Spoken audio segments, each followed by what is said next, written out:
Hey, what's up? My name is Brad, and we're here for my weekly reading wrap up where I talk about everything I've been reading the past week. Last week, I did not post a video. Sadly, my mother in law passed away unexpectedly on Mother's Day.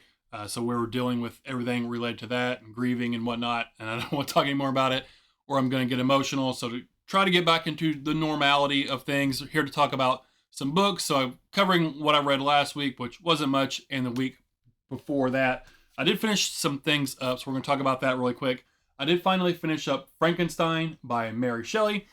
This one, for me, it was okay. I really like the story of it, the aspect of man tampering with what he shouldn't be and creating other living beings, and then kind of the fallout from that, the regret and the longing and loss and revenge. All the story aspects of it was really cool, but the writing for me felt really, really dated and made it kind of a struggle to enjoy the actual story.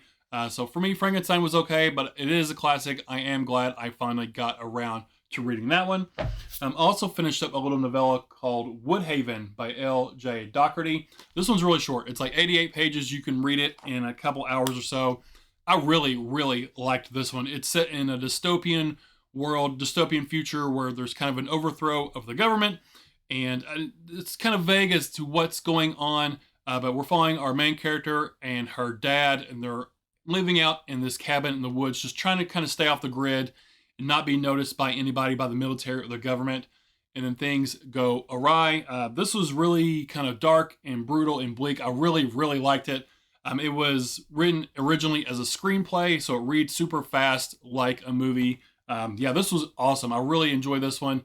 And then I also, on audiobook, started and finished Outlaw by Jim Butcher. It's book number, I don't know, 18 and a half, 19 and a half, whatever, of the Dresden Files series. It's a novella that takes place after the newest novel, 12 Months, which I read earlier this year.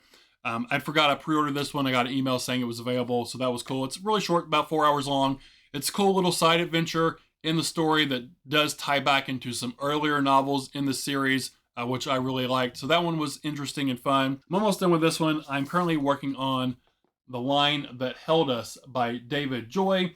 I really love David Joy's writing. Kind of like all his stuff. This is Appalachian grit lit. This is a murder by accident. Someone's hunting out in the woods. They shoot what they think is a boar. It was actually a person kind of crawling around stealing some ginseng, and then the fallout from that. But that's it. That's everything I have been working on. Let me know down in the comments what you have been recently reading. Appreciate you hanging out, spending your time with me. Again, my name is Brad, and as always, happy reading.